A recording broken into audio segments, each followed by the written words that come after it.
where we will be talking on sustainability reporting and assurance, the accountant's evolving role. And during this period, we want to emphasize on environmental, social, and governance factor intensifies. The workshop will focus on critical role of accountants in sustainability reporting and assurance. This session also challenges accountants to step up into the transformational role from record keepers to the past of guide of the future. Our speakers will unpack the rapid of ESG priority and spotlight new global reform shaping practice, including ISSB standard, SASB guidance, and regional policy shifts. Participants will explore the emerging global standards and also will get some of the skills and tools to be used. We expect that this will be very interactive and very participatory for every one of us. To commence the session, let me invite the chairman of session for this workshop too. She is no other person than our revered past president, President 2021-2022. Put your hands together as I welcome Ambassador Dr. Comfort Olueyetayo, MNI OON FCA. I can only see the people in front clapping. Those at the back, can you hear me? Okay, thank you very much. Welcome, Chairman of Session, revered past President. Very much present here with us, we have people that will be speaking to the topic of discuss, and it's a great privilege to have in our midst the Executive Director and co-founder of Sahara Group, a member of our great institute, put it together for Ade Odusi, FCA.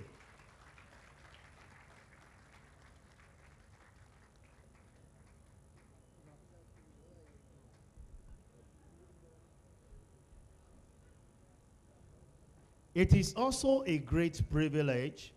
Just a few weeks ago, this man was actually nominated at the United Nations program that was working, and he actually admitted when the conference director approached him that passionately he takes sustainability with all passion. I was at the meeting, and he obliged just within short minute that he will be in to talk about sustainability with us. He's no other person than Dr. Adedoyin Adeleke. Please a round of applause for him.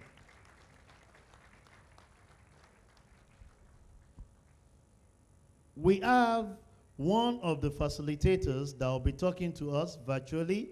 I hope we'll be able to establish the connectivity once she joins.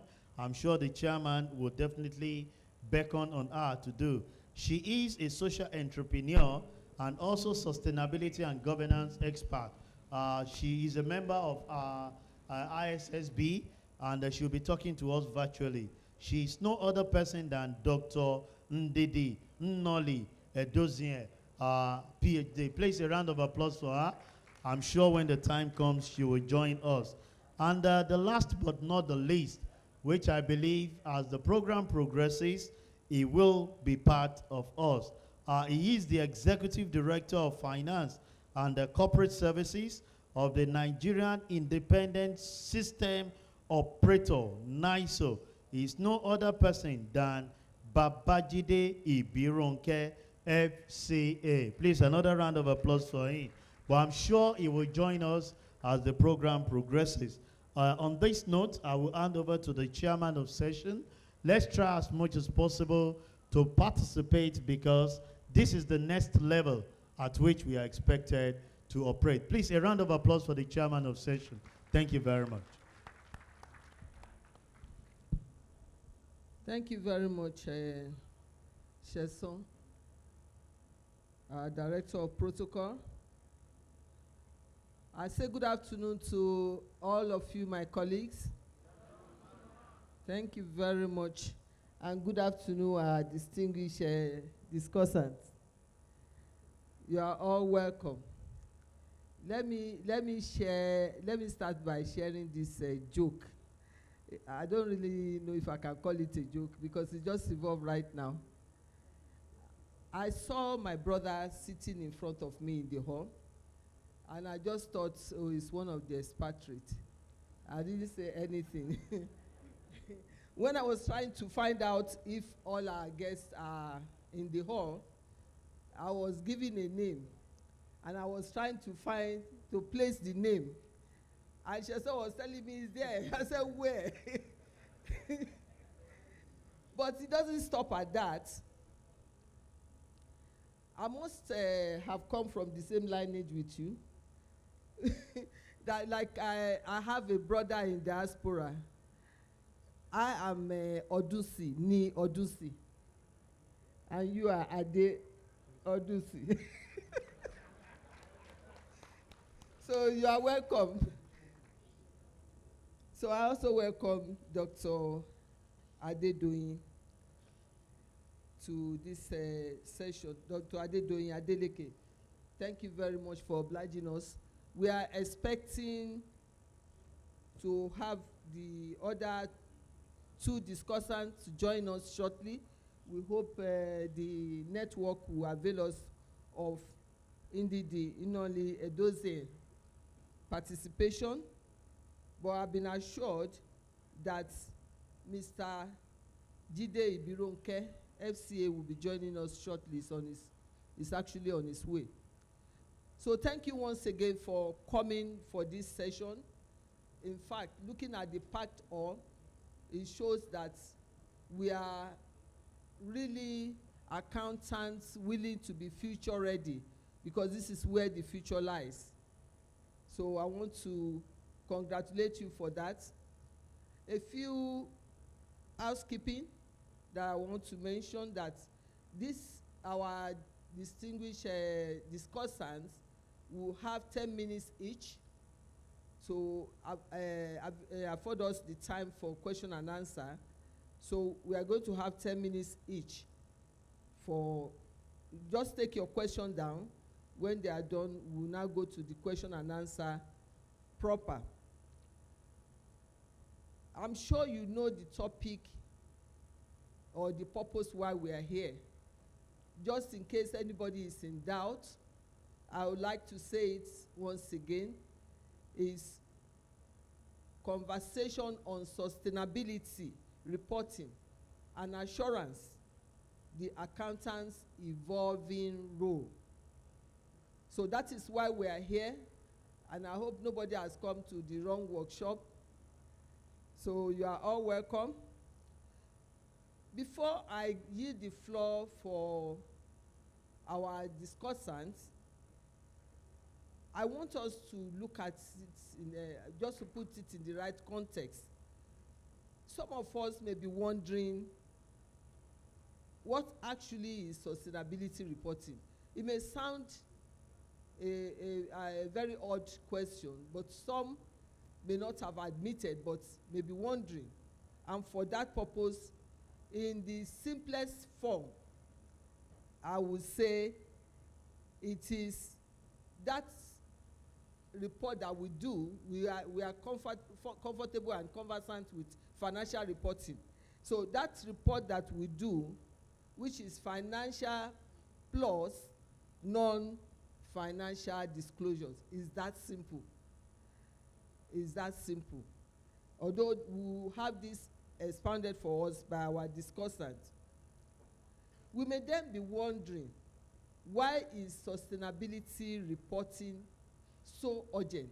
Why are we paying so much attention to it right now? Of course, the reason is not far-fetched. We are faced with climate risk, investors' demand, and the side of it, the regulations. So sustainability is not a thing that maybe if you desire it, it's something that should happen. It's a business license to operate, not a nice to have. It's something that has become essential. And this is due to the fact that credibility of disclosures has become non-negotiable. Hence, the growing need for assurance in sustainability data.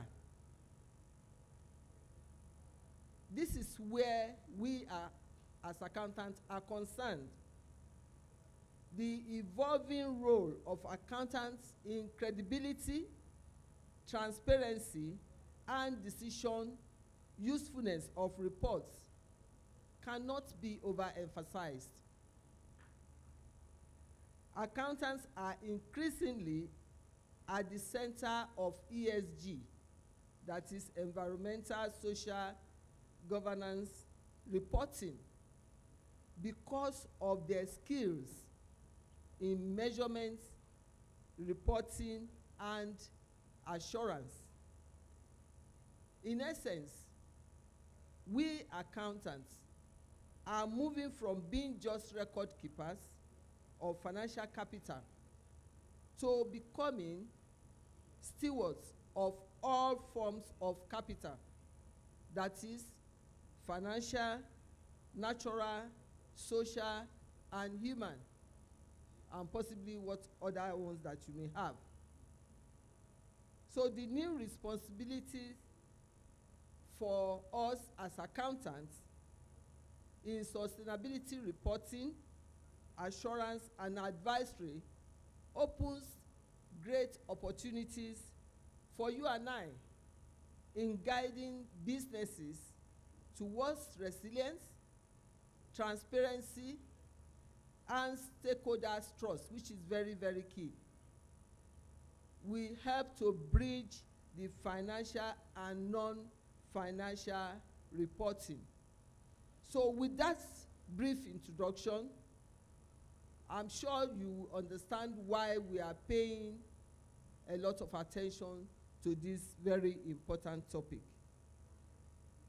So that being said, I would like to invite Dr. Adedoyin Adeleke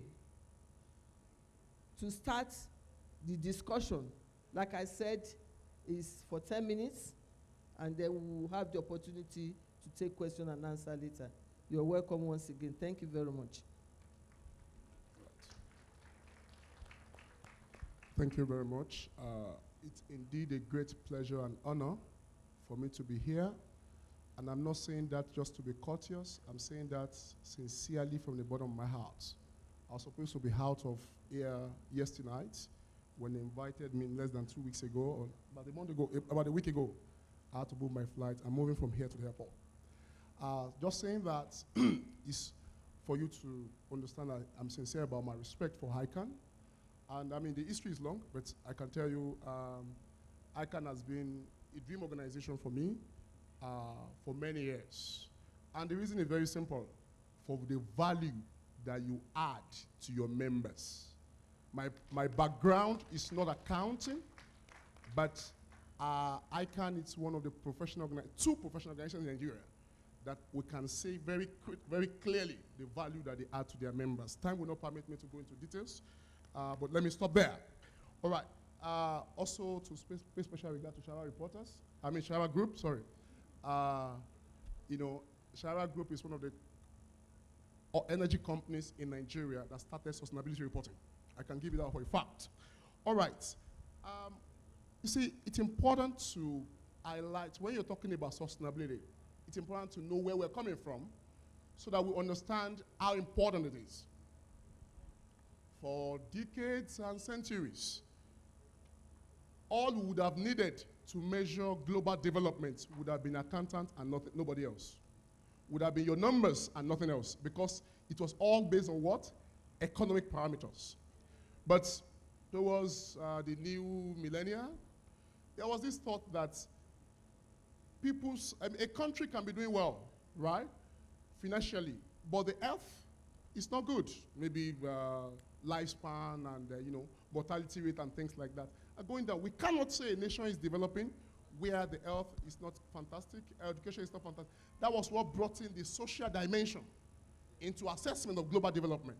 That's why we have the MDGs. So all you have in MDGs are economics plus social factors. But one of the things which happens to speak to my role within the United Nations system is that the UN learns. So when they put to force the MDGs in 2000, there was this learning team that began to understand what is going on, how the implementation is going on, what are the lessons learned. I can tell you, I mean, my role within the UN system is to sit down to assess. I co-chair the assessment of the global development all over the world to 2027. So,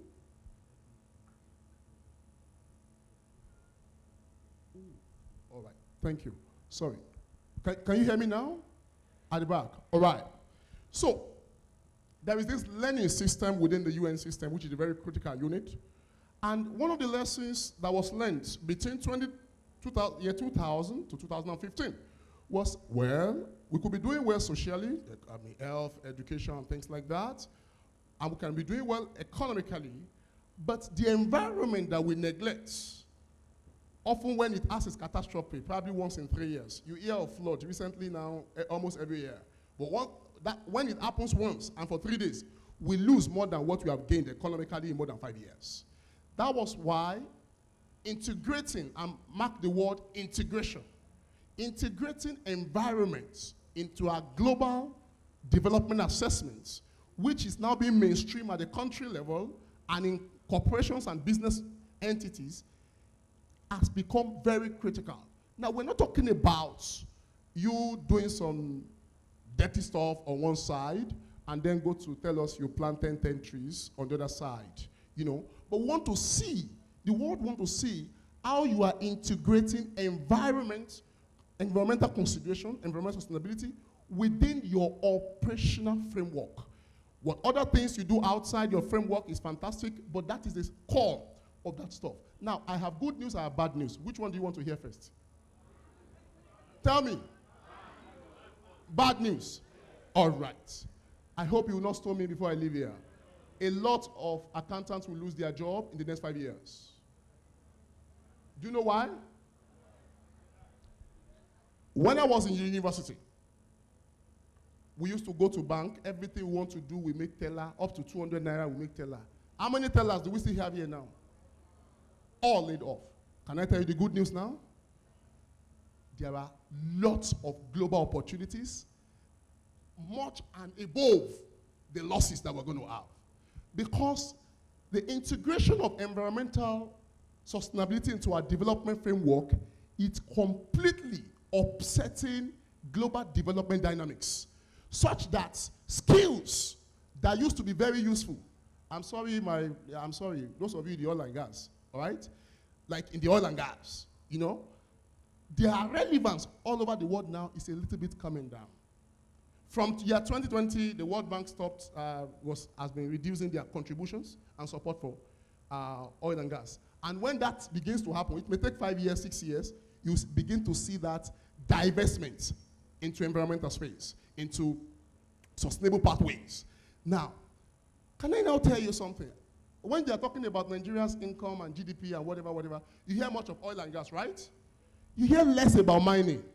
Any nation that wants to develop fast today should look into mining. You know why?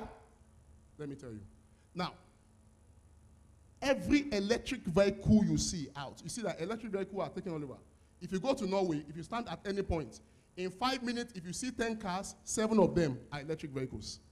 Now, every electric vehicle you are seeing require 600% of what we call transition minerals, which are for mining, compared to our IC engine.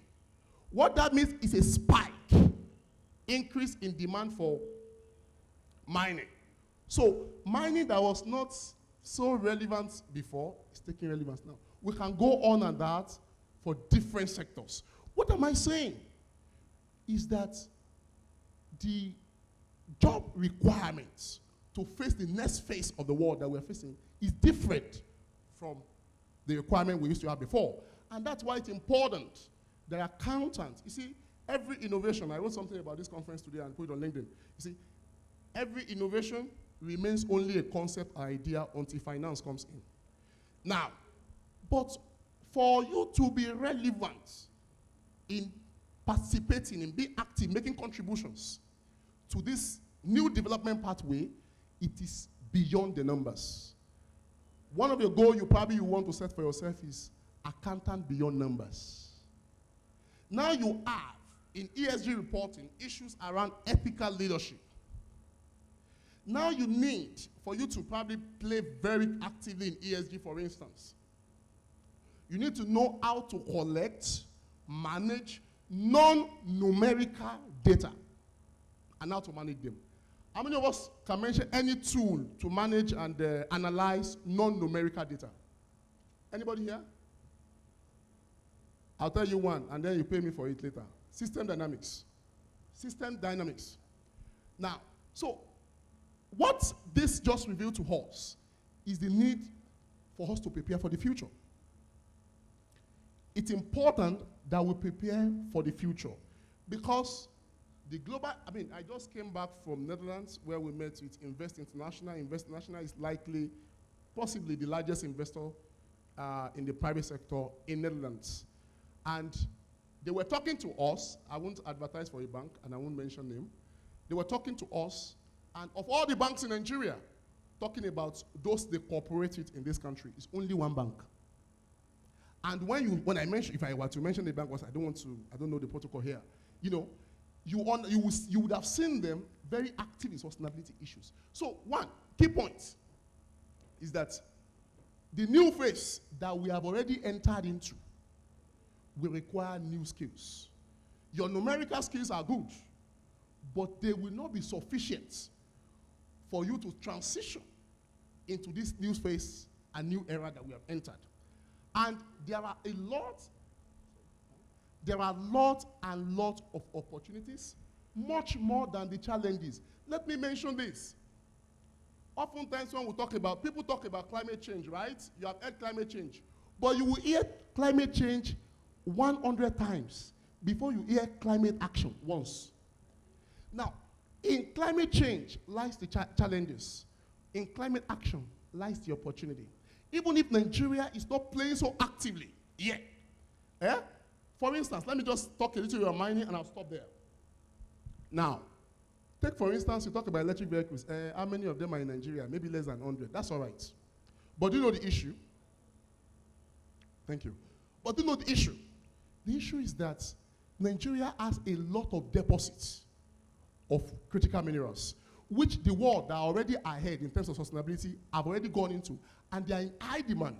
So if we were to rise up, even if we don't have high level of usage of electric vehicles in Nigeria today, if we were to rise up and scale our mining and develop the value chain along that line, even if all we do is to export the value-added ones, we'll be creating a lot of jobs.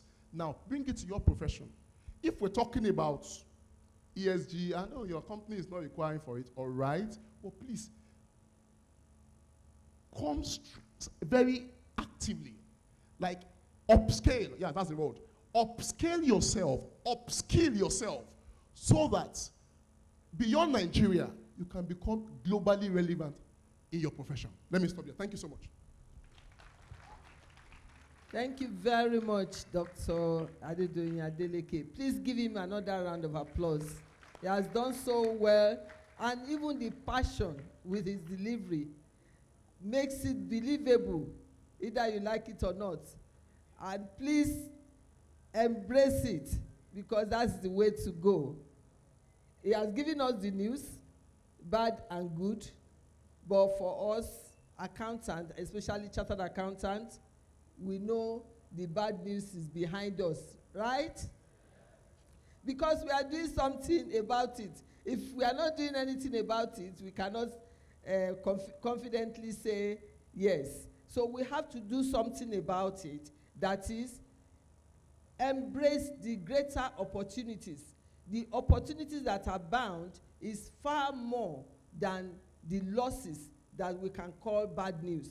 but it's only if we are proactive enough and we are deliberate about seizing the opportunities.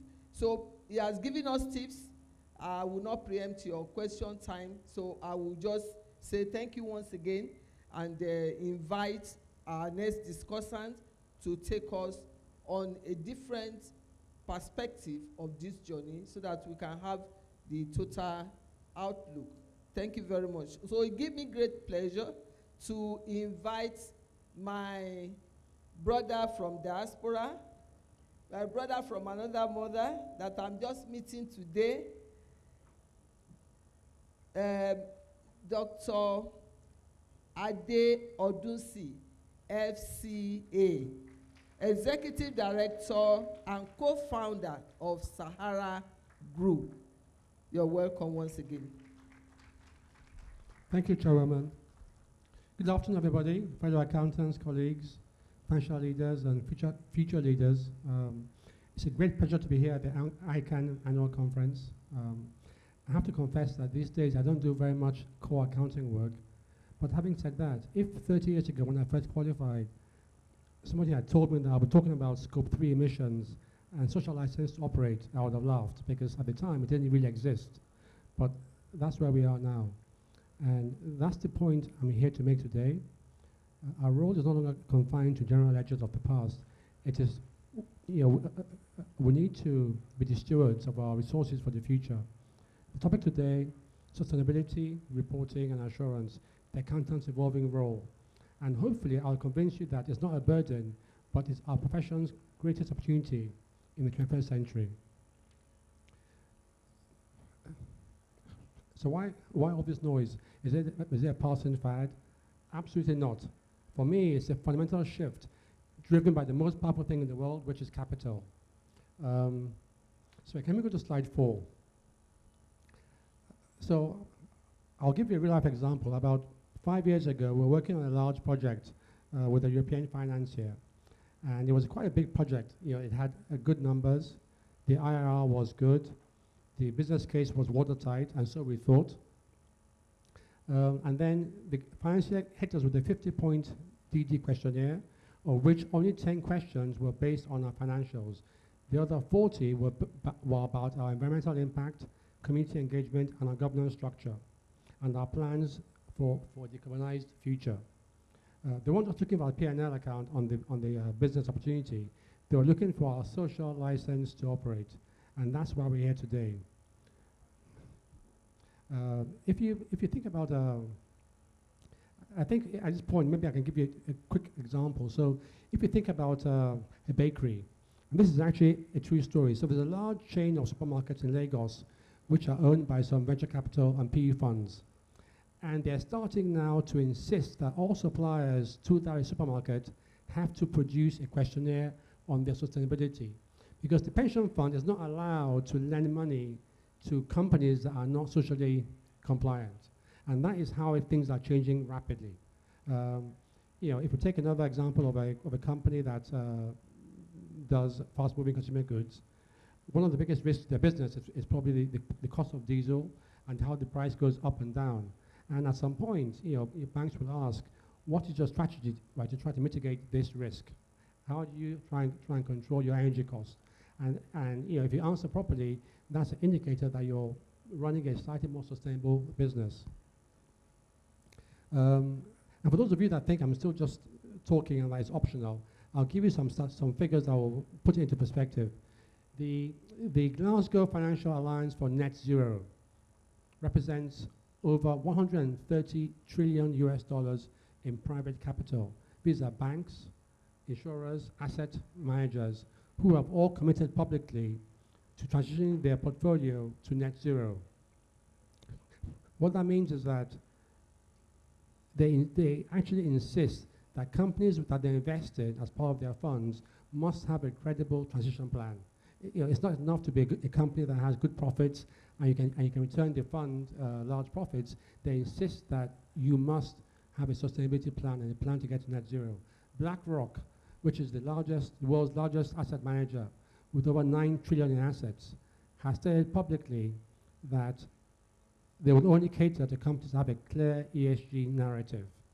Okay, even back here at home, you have the Nigerian Social Investment Authority, NSIA, or most PFAs are now starting to increasingly apply ESG screens to their investments. So a company that cannot show good governance, environmental stewardship, may find themselves not being included in funds invested in their company, because these institutions have a mandate to only invest in companies that have credible ESG policies. I think the key is that stakeholders, investors and stakeholders are starting to realize that when a company takes environmental issues, social and governance issues seriously, it's a good predictor of the long-term risk of that company. So for example, if you're making soft drinks and you're worried about droughts, it means that you're more likely to find sugarcane to run your business and so on, meaning that you're thinking about how you be sustainable into the future. Now, this is where it starts to get a bit messy. So the accounting world has caught up, and right now there are 1 million things flying around. You have IFRS Standard 1, Standard 2. You have the Global Reporting Initiative. You have the Task Force on Climate-Related Financial Disclosures. You have the Sustainability Accounting Standards Board, and so on.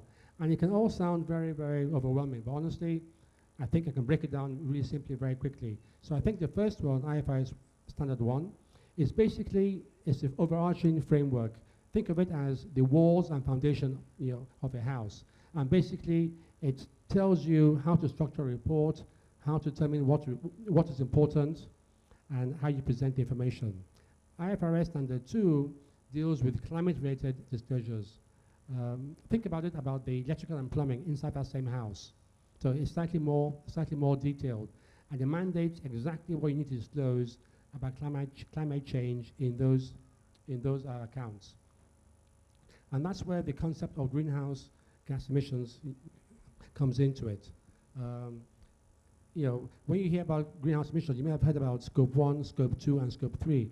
Once again, if you leave it quite simple, it's quite easy to understand. Scope 1 basically deals with any emissions that you as a company directly cause. So for example, your sort of generators, or if you're say a baker, the heat that your ovens produce.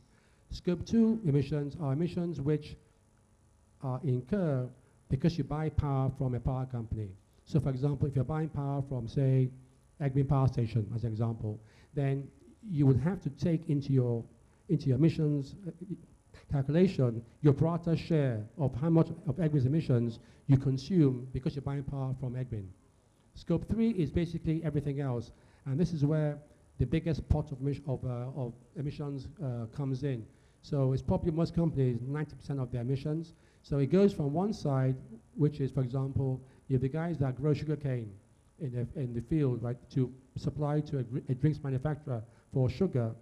The emissions that the cane grower makes go in as well. And then on the other far side, the woman that sells the soft drinks on the street that has a fridge, the emissions from that fridge go into the same calculation. So there you go, you have Scope 1, which is direct, Scope 2, which are emissions from energy that you consume, and energy that you buy, and Scope 3 is anything else.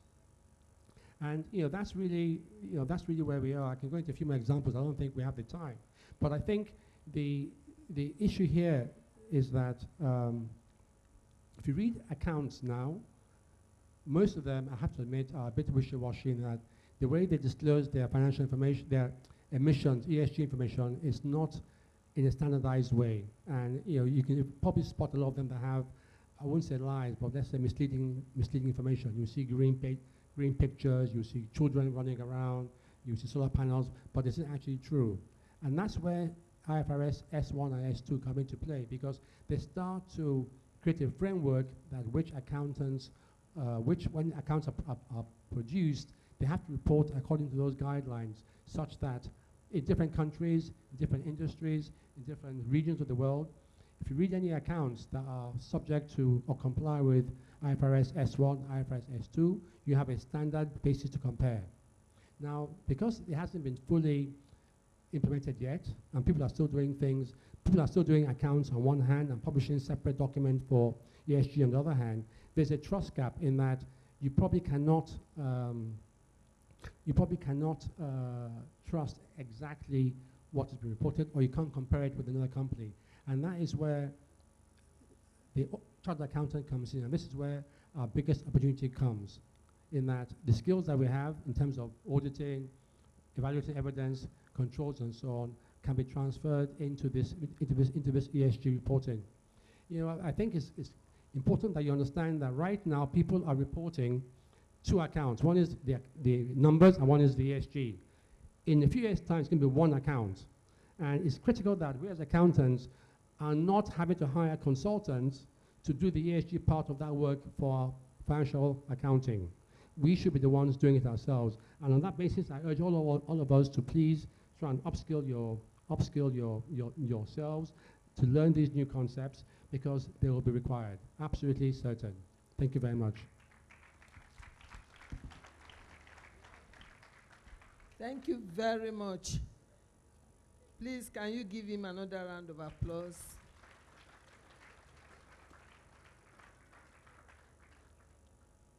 Taking us still on the same journey that makes us to realize that greater opportunities are there just for us to grab. Is taking us through the route of the frameworks that we need to know and the necessary standard that we also must study or understand very well, because these are the guiding standards. Talk of IFRS 1 and 2, which is the global baseline, and then the sector-specific metrics will also be noted. We have all this assurance standard too, that ISAE 3000, which is now reversed for non-financial assurance, and ISA 5000 that has been ongoing for discussion, and we have a draft on that dedicated for sustainability assurance standard. So in all this, our role as accountants is specific. Like our first discussant stated, that we have to be good in data collection and management.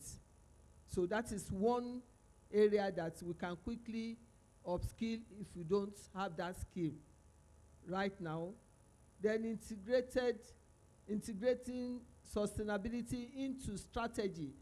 You know, we have said we have moved away from just record keepers, or like he said, beyond numbers. We are to see ourselves as accountants beyond numbers. So we have to have strategies for our organizations, for our clients. So this integrated sustainability has to be factored into the strategy that we are going to evolve for our organizations and clients. And as assurance providers and advisors, we also have a lot to undertake, to understand in this aspect, to know that we'll be able to speak with confidence and authority for us to be taken seriously. So we are waiting for the third discussant that I hear is just few minutes away from us.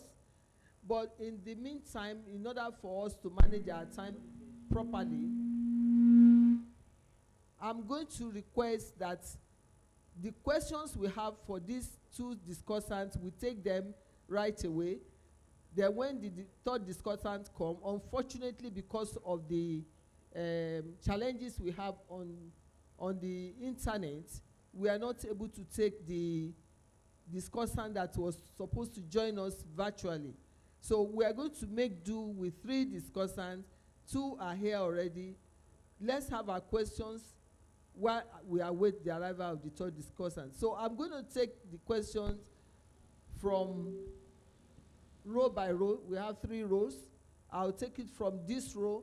Please, before taking I see your hand. Before asking for your question, so that we manage the time, I'm just going to plead with you. You come out, give your name, membership number, no felicitation, we've done all that, thank you. Oh, Jide is here. Okay, we might as well just hold on your question. We have the third discussant here with us so that we can take everything together. Thank you very much for your understanding.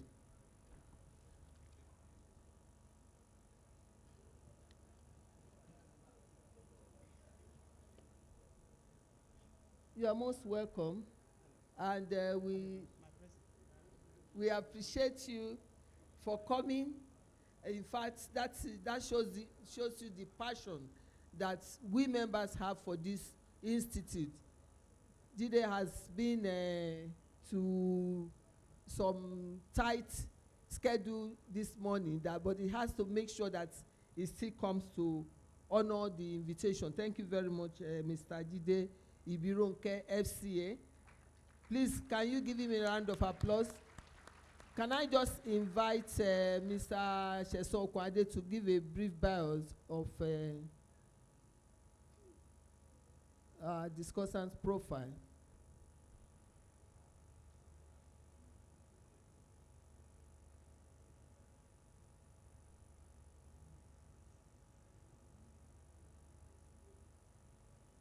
Okay. He has discussed about the perspective.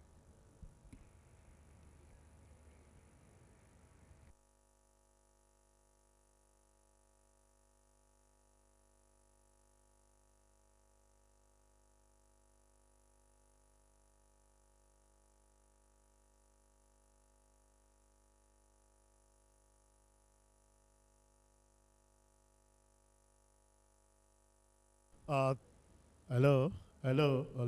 So thank you very much. Babajide Ibironke is a very close person. I'm trying to still source out this, but I can always tell you, this is a member of ACCA, one of the board council members there. Also, he's just been made the executive director of NISO. That's the Nigeria Independent System Operator. When he moved away from Abuja Electricity Distribution. He's a seasoned professional, a very good friend. When it comes to IFRS, when it comes to sustainability reporting, he sleeps and wakes up with it. Please join me to welcome Babajide Ibironke, FCA. All right. Good afternoon, colleagues. Please permit me to stand on a well-established protocol. So this is a topic I'm very, very passionate about. And to be honest, I have 10 minutes. I don't know whether 10 minutes is enough to talk about sustainability, but I will try.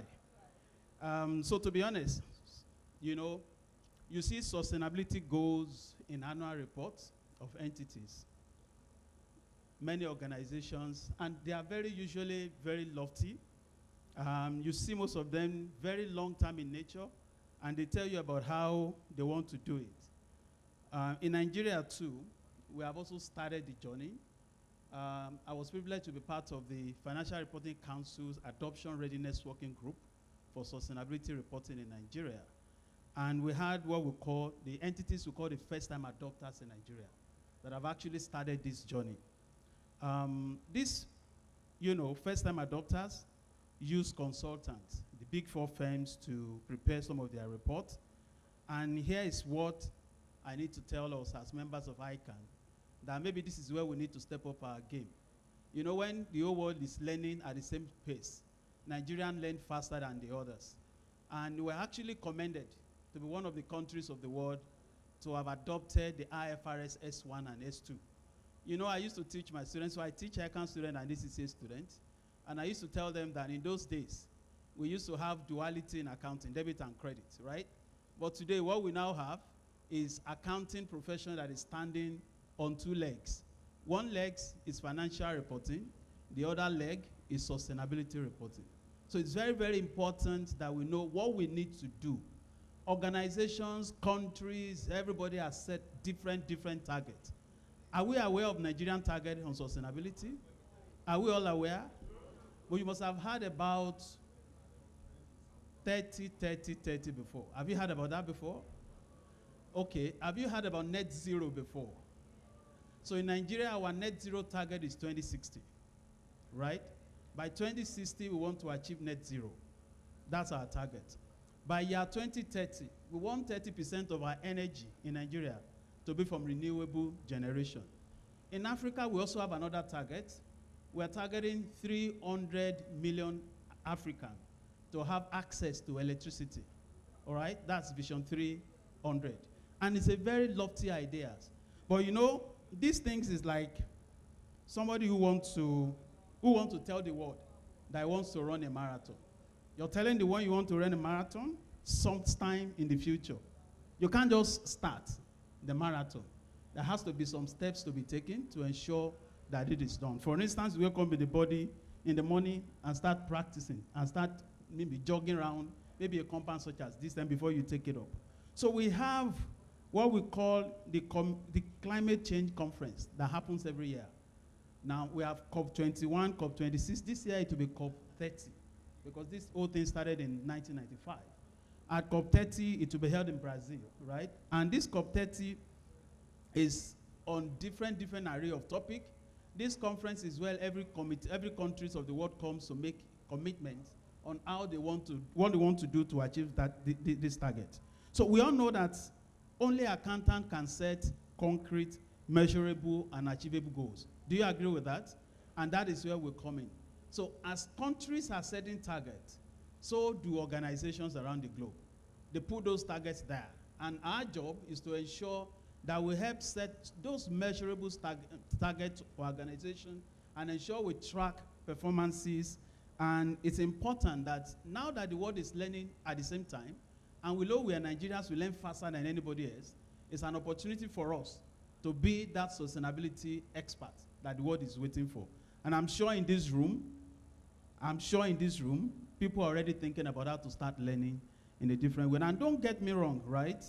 I know that substantive changes might take time. And so it might be very difficult for us to understand what they're saying today.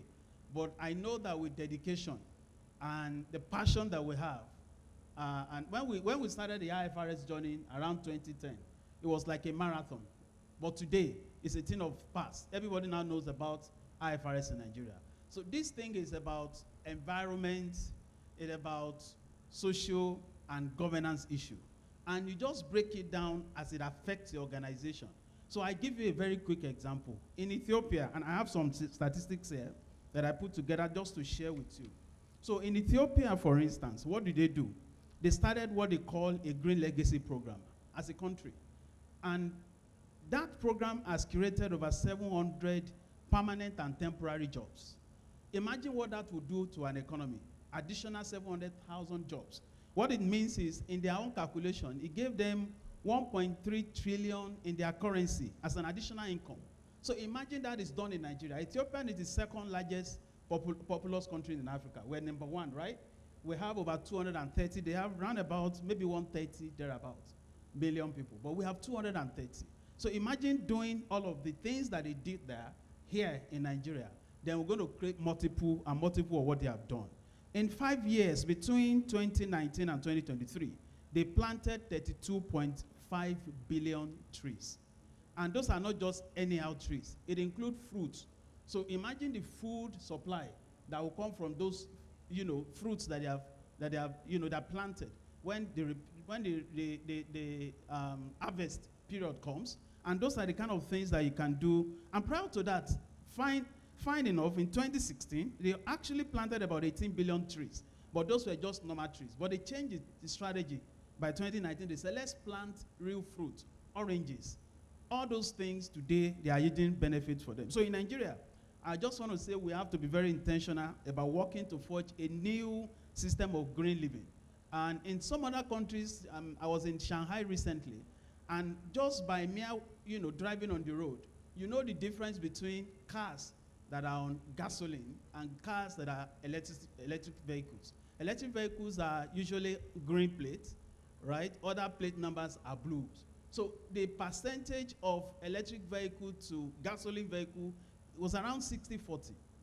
And imagine the amount of carbon emission that's going to take away from the road.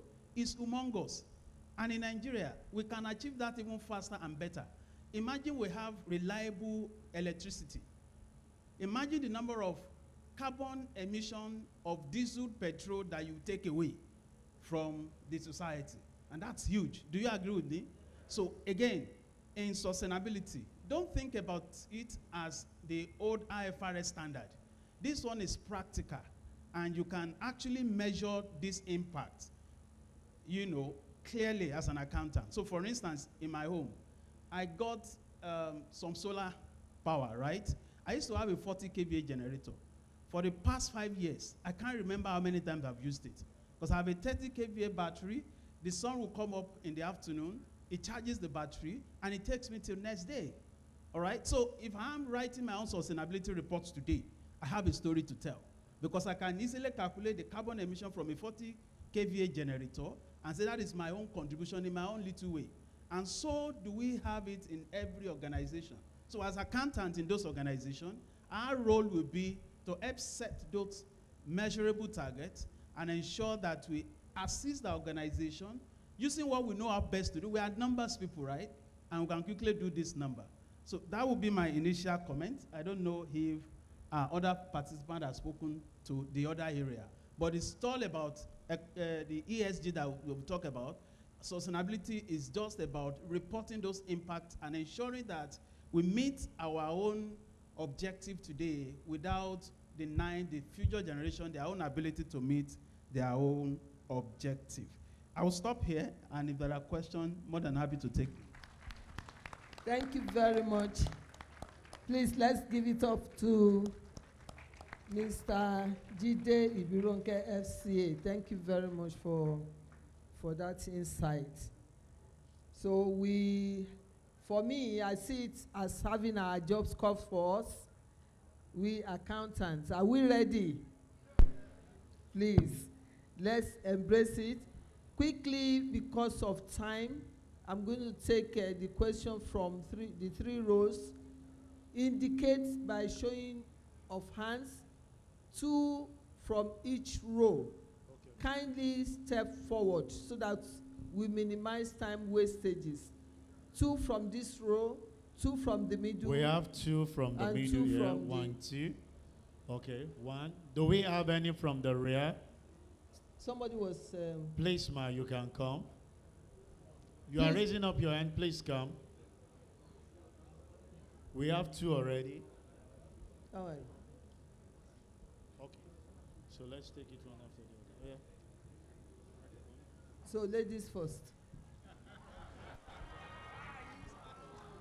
I was expecting that I have to practice what we have been talking about, starting from home. Okay, please. 2 minutes maximum. No greetings, just name and number and straight question. My name is Amakwe Rosemary Ngozi, MBO 27298. My question is this. We know that in the recent time we talk about AI.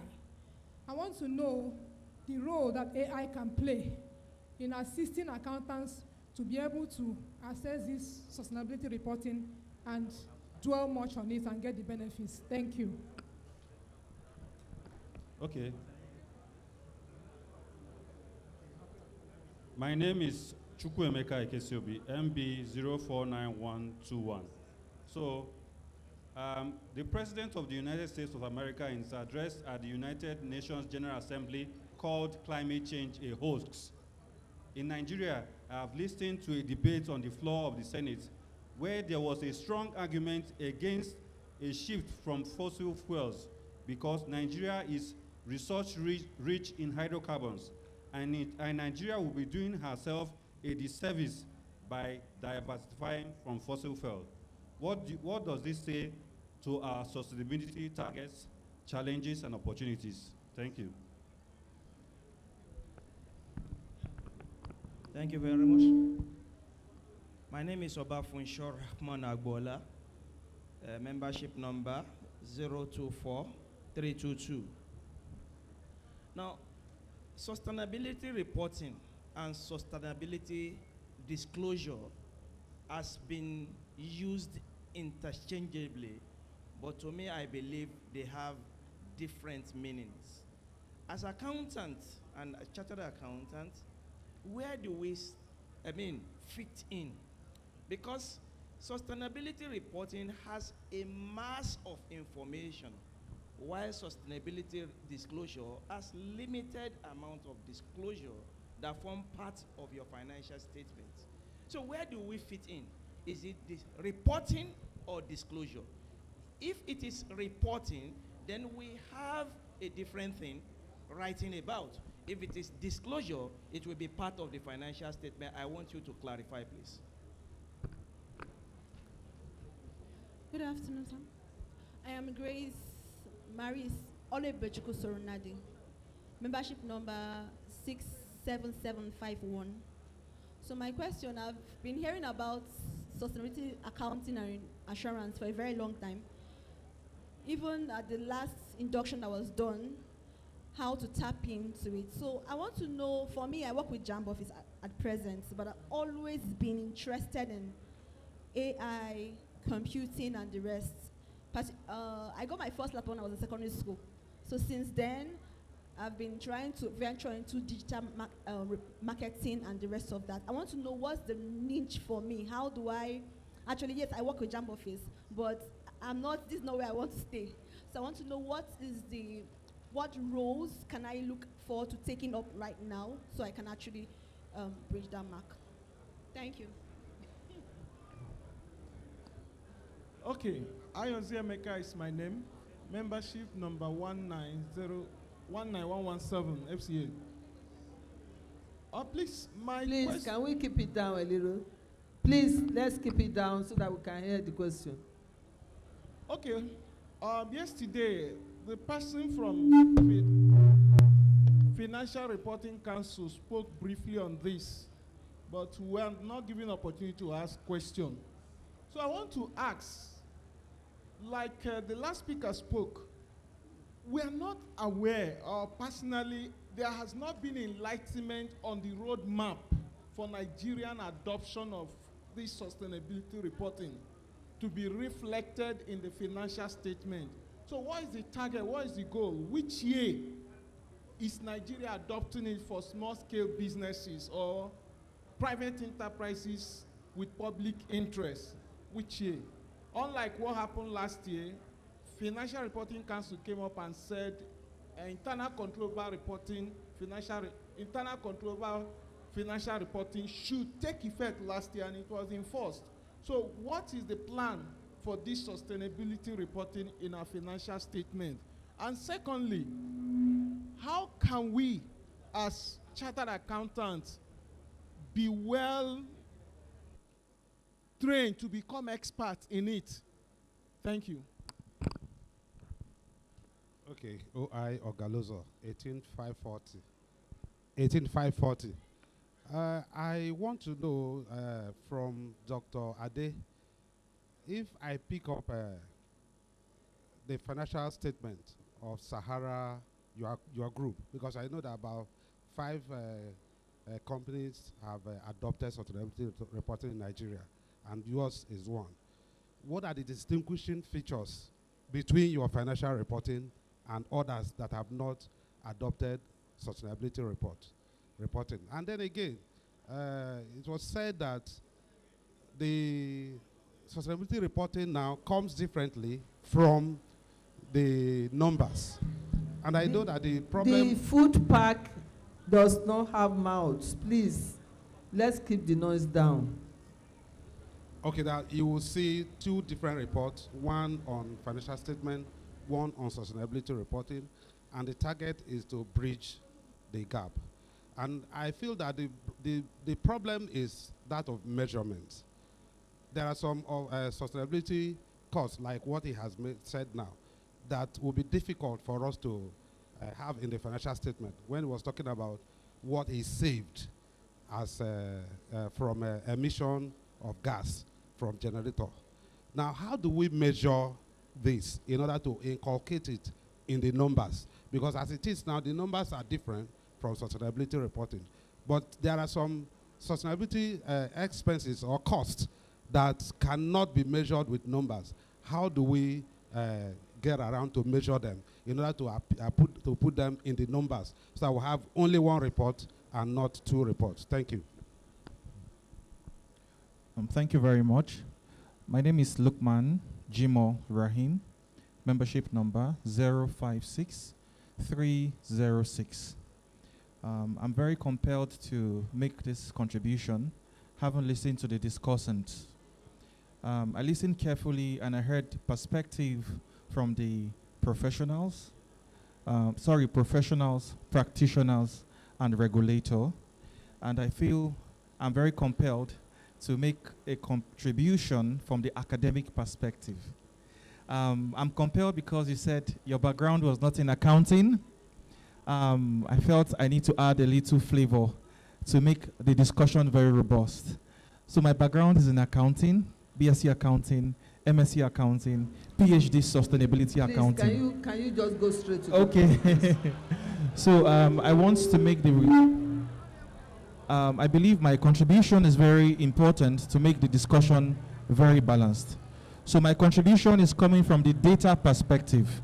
What is the data saying? From the academic parlance, data is saying that the problem is not how to report, but what to report. So the data is saying what to report. And what to report has been clearly stated by Mr. Odunsi, that there is now a framework that helps each sector to capture what they consider material as economic reporting, social reporting, and environmental reporting.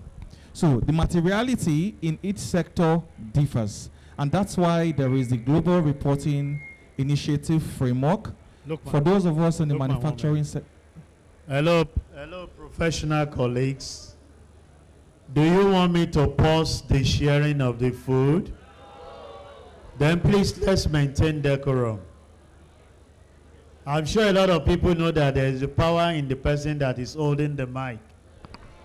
If I command immediately that they should stop, they will stop. So if you don't want them to stop, please, let's maintain decorum. Thank you for your understanding. Okay, thank you very much, President. Can I proceed, ma? Just you. Okay, sorry. So in trying to wrap up, what I'm trying to say in essence is, for those of us in the manufacturing sector, there is Global Reporting Initiative 4 to capture the economic, environmental, and social footprint of manufacturing companies. For those of us in the oil and gas sector, there is GRI 11 for oil and gas to capture the economic, environmental, and social footprint. This is my little contribution. Thank you very much. Thank you very much. Good afternoon, everybody. Emuze Godson is my name. Membership number 029021. My question is for the first presenter.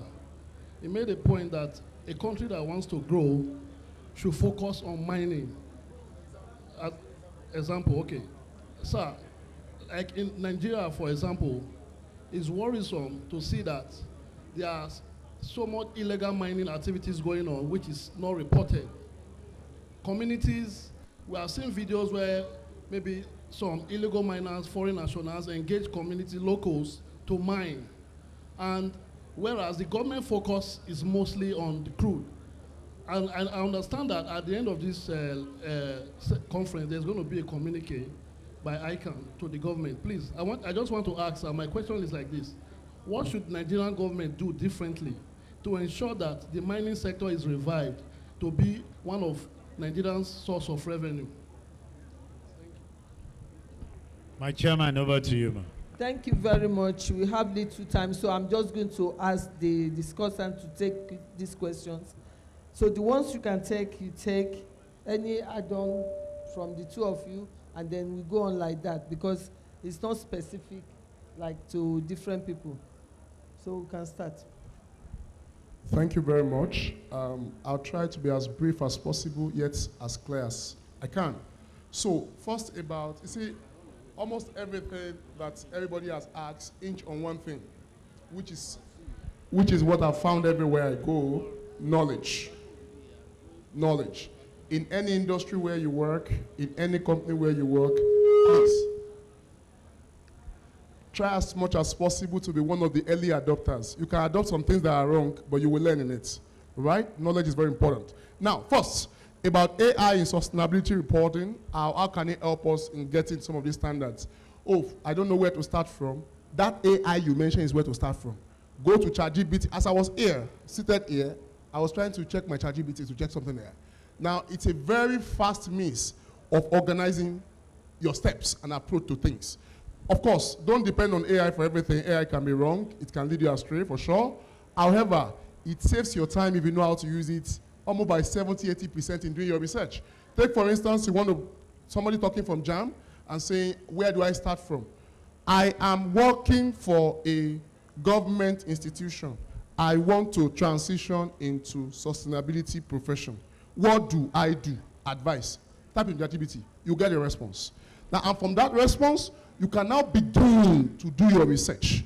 You can also use your AI to do all those research. You understand? Just pick it line by line. And AI will tell you, do you want me, after giving you the response, do you want me to refine it to this taste? Do you want me to refine it to this taste? Almost every post I make on social media now, I just copy it on ChatGPT. Please make it professional for LinkedIn.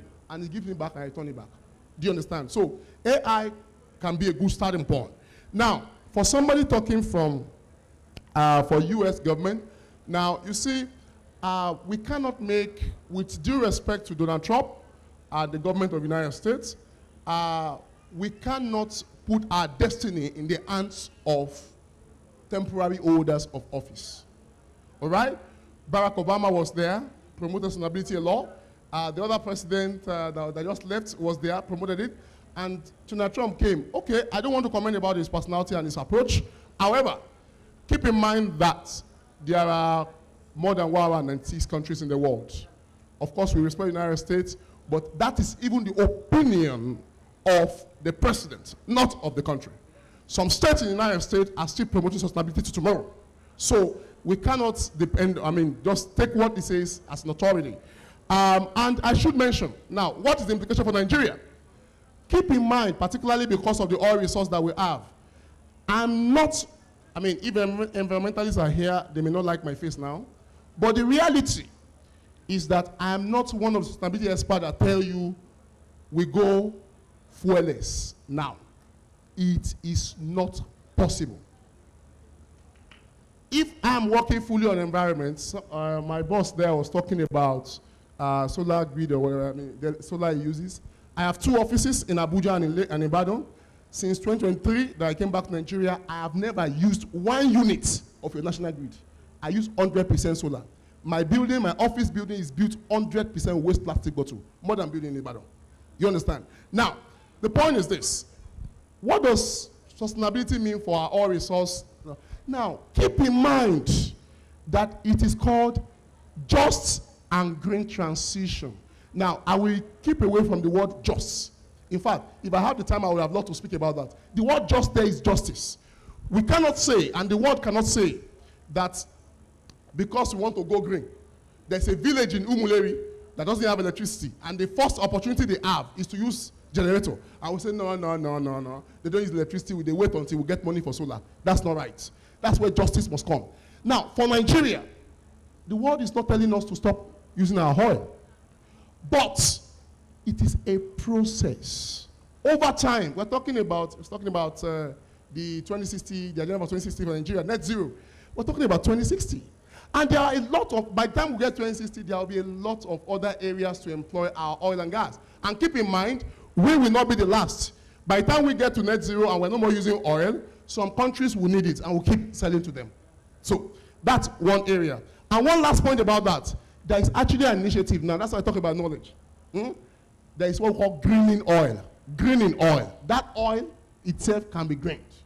But let me stop there on that. Now, for the person in JAM office, just as an advice, I'm aware that JAM has been doing a lot of digital transformation a lot. When we talk about just and green transition, there are a lot of pillars in it, but 2 major pillars is electrification and digitalization. So once you're able to digitize and electrify, and you power electricity by renewables, you are doing a lot already. So that JAM, and I can give you that, what you have not seen there is how you have reduced the use of paper and the amount of trees you're saving. So a lot, in fact, I can tell you, if we look into your companies and your organization, we'll see a lot of green things you are doing that you're not aware. In your hospitals now, you now book appointment with mobile app, you don't go with cards anymore. That's just a green transition. You know, so there are a lot that can be done in that space. But on a personal note, perhaps you want to consider data analytics as a way to go to keep yourself relevant as JAM is evolving. And that will lead me to a question you did not ask. What if, okay, one more and I stop. What if my organization is not talking sustainability? What do I do? Who has the response?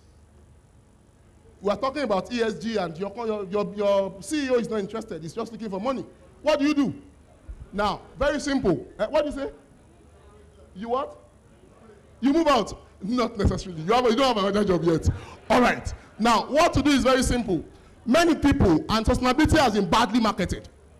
To make us think that because you want to go sustainable, you must use less, you must use second-hand material and things like that. My friend, when you go sustainable with knowledge, you come with less costs. If you're in business, you come with higher profit. I can do the math for you.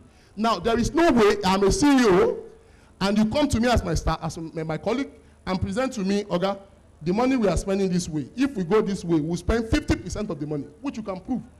And I will not listen. And that's sustainability path. Let me stop here. Thank you so much. Thank you very much. Quickly. Thank you. Somebody asked a question on the role of AI. I think AI is the best thing that could ever happen to us. In terms of training yourselves, the resources on AI are just unlimited. In terms of trying to crunch large amounts of actual data, massive. In terms of trying to analyze data, massive. So AI has a huge role. In fact, I'll go as far to say that it couldn't be done without AI because it's a huge tool in our tool chest.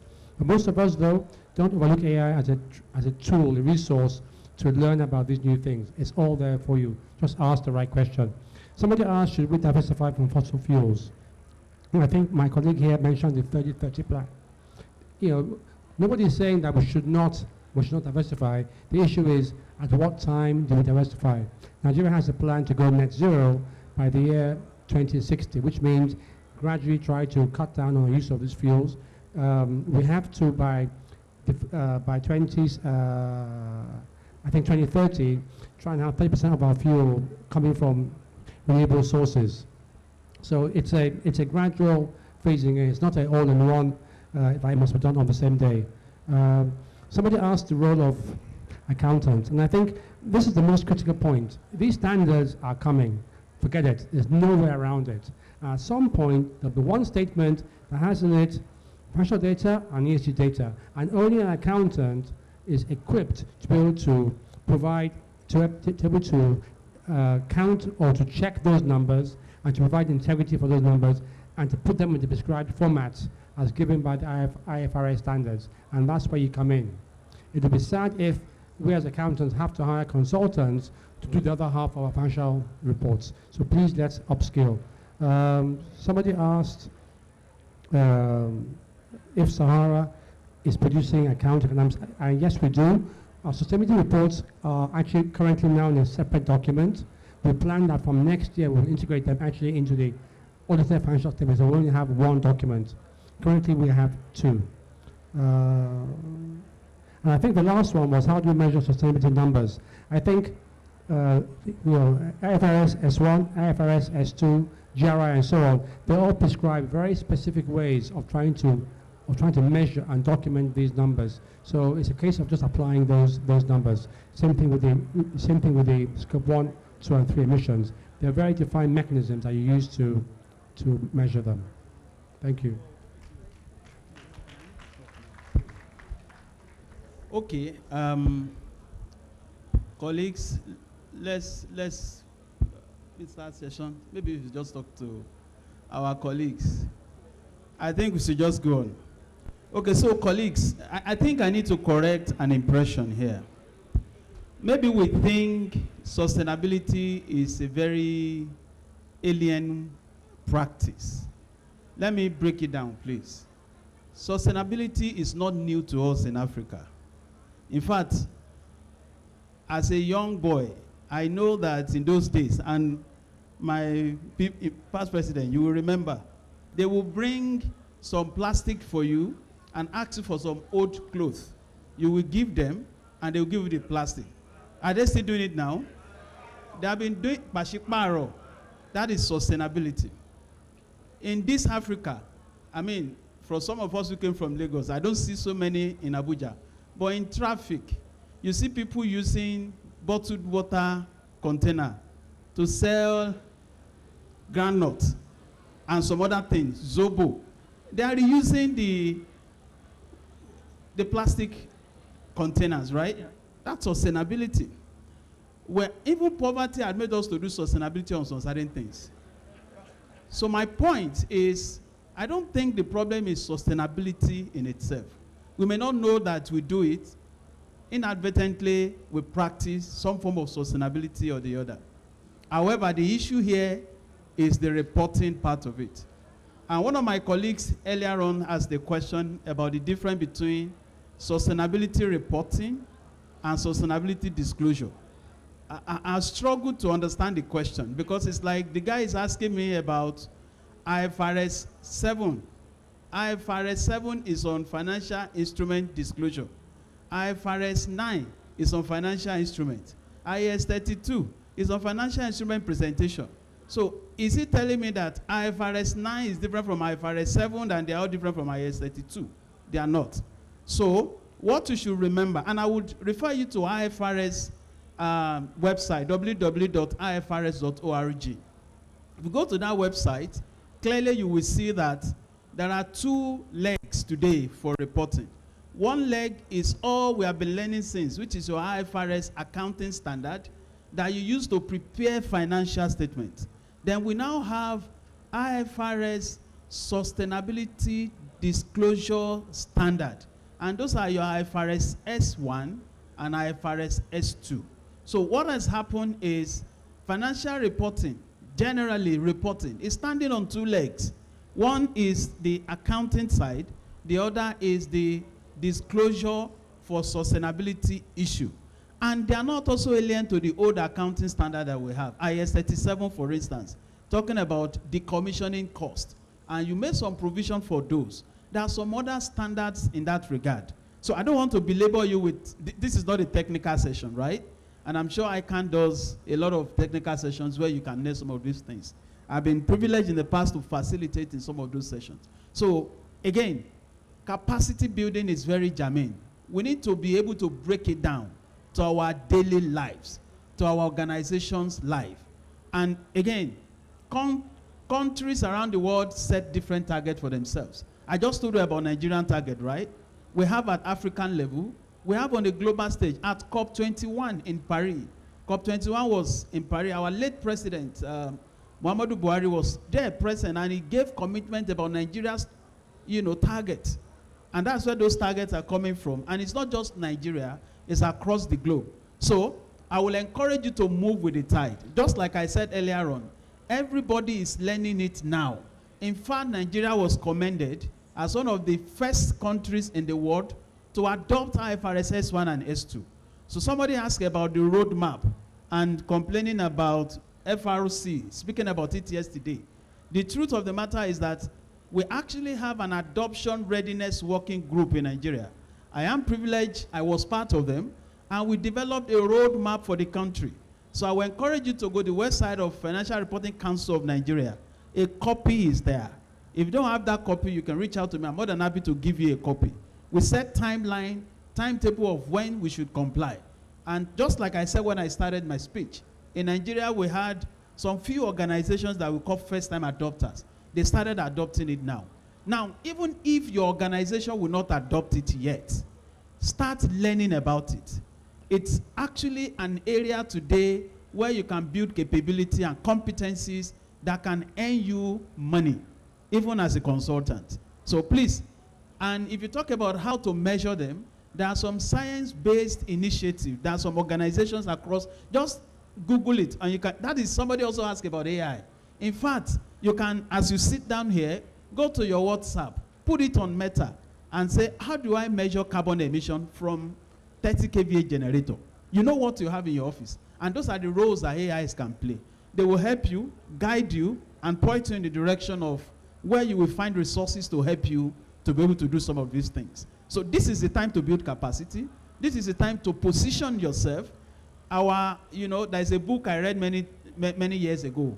It talked about how, he asked the question, who moved my cheese? Have you read that book before? So as accountants, our job is really changing, and we must move with the tide.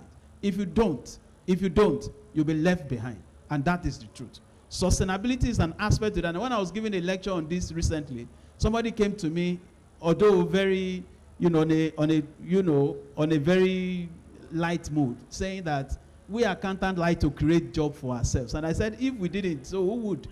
So we'll have to just find a way to create something for us. But the truth of the matter is today, no doubt, climate change poses significant threat to our very real, in fact, to the entire world, to our existence. And to be honest, our biodiversity, our livelihood, all are endangered. All, one way or the other. Climate change will severely impact agriculture. And if that happens, what are we going to eat? Climate change will impact livestock. Most of the Boko Haram issue we have, most of the issue we have with herdsmen and farmers, they arose because of the problem we had at the Lake Chad, where those livestock were being moved down to eat some other people's crop in the in the country. So again, it's also one of the implications, larger implications. We might not feel it today, but it is happening around the globe, and we need to take some form of action. And that is why I look at it this way, that a company action is good, but a country action is better. A continental approach, maybe what we should be looking at in Africa, and maybe a world approach is what will save the entire world. Thank you. Thank you so very much. And I would employ, if our hands are not busy, to give a round of applause to our discussant. They've shared great insight on this very important topic. And I want you to have it behind your mind to take away, as a takeaway, sustainability reporting is inevitable. Assurance is growing, and we must be there. We must be found there as accountants. Accountants, please upskill. That's very important for us. We cannot deceive ourselves. We know the level, we know the standard we are. Anything that we know there's gap, let's make sure that we fill the gap by getting the right training. I'm going to ask you to please apply the insights that our discussants have shared with us today. Put them into practice. You can start small.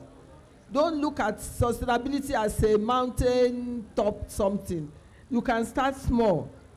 Start sustainability reporting, invest in training, or align with global standards. You can also pair with people to put you through. So the important thing is that we do not fold our hands and expect better life to come. Let us be prepared for tomorrow. Thank you very much for your active engagement in this workshop. And I want to say once again, thank you very much for our discussants who have done us very proud. Thank you, Mr. Adeodusi and Dr. Adedoyin Adeleke. Thank you very much, Mr. Ajide Ibironke. We appreciate you a lot. And our distinguished participants, without you, we will not have a workshop. We want to say a big thank you for showing interest, but more importantly, please let us cascade that interest to our personal life by upgrading, upscaling, and upskilling ourselves. Thank you very much. God bless you. That's the end of the workshop. Can we put the hands? Very much. Can we put the hands together for our presenters? Thank you very much. But before you go, we have a token that we want to give, which is in our usual. And we have a member of the governing council that will assist us in doing the presentation.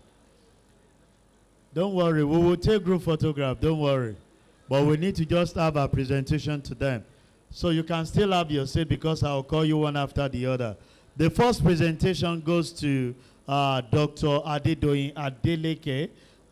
You can step forward here so that we can make the presentation to you. And our council member will be doing that on behalf of the 61st president of our institute. Thank you.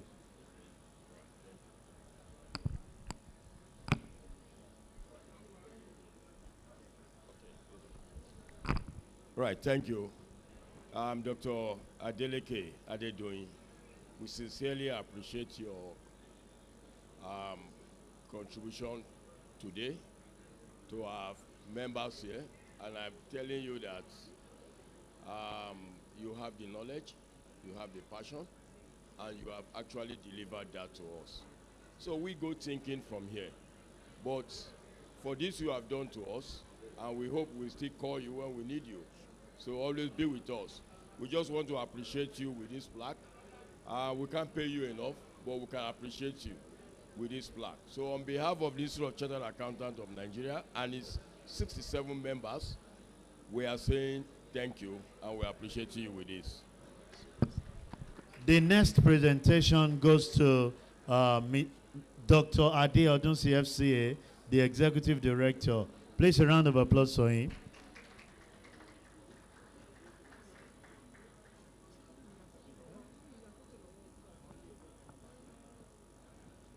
Thank you very much.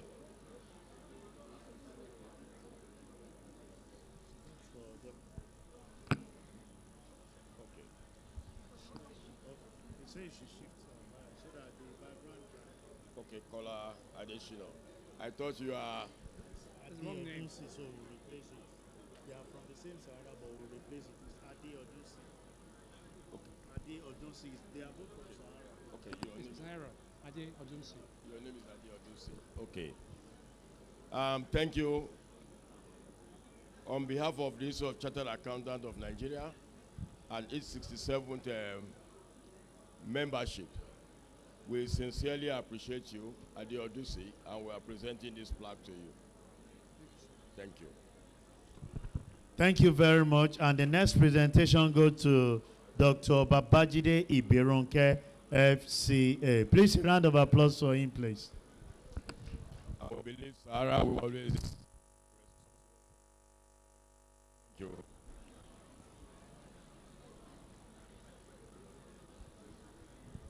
Thank you very much. I can't give me doctor. I'm not a doctor yet. They didn't put the doctor. Okay. Well, I think you will look forward to that. All right, thank you. Mr. Babajide Ibironke, we sincerely appreciate you and your contribution here. And I think we love what you have, the way you have guided our mind towards understanding the sustainability reporting and assurance to our members and let them know that there is a huge opportunity.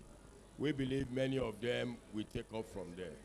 So on behalf of your institute, Institute of Chartered Accountants of Nigeria, and its entire 67 members, we appreciate you with this plaque. We can't really pay you, but appreciation is something we believe we should going to recognize your effort to us. Thank you. Thank you very much. And the last but not the least, we go to the chairman of session, our own Ambassador Mrs. Comfort Olu Eyitayo, MNI OON FCA, Women of Integrity.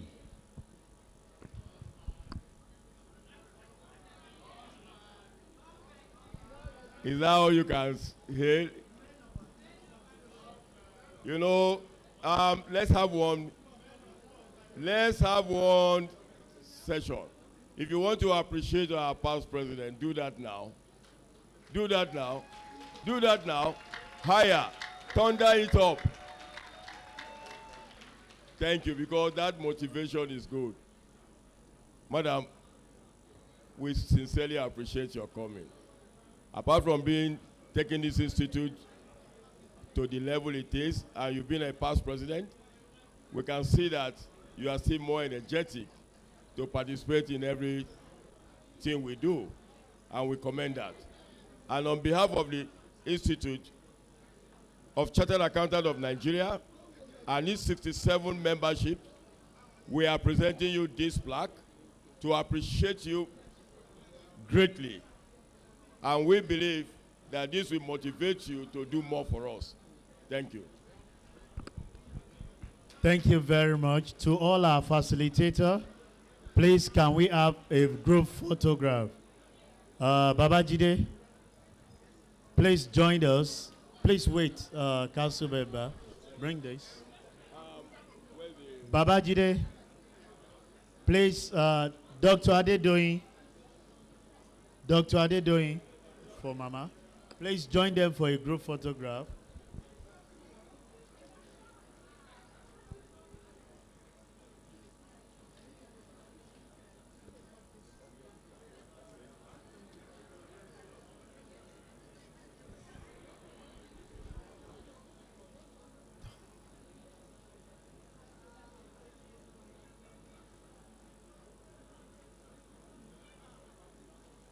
Good.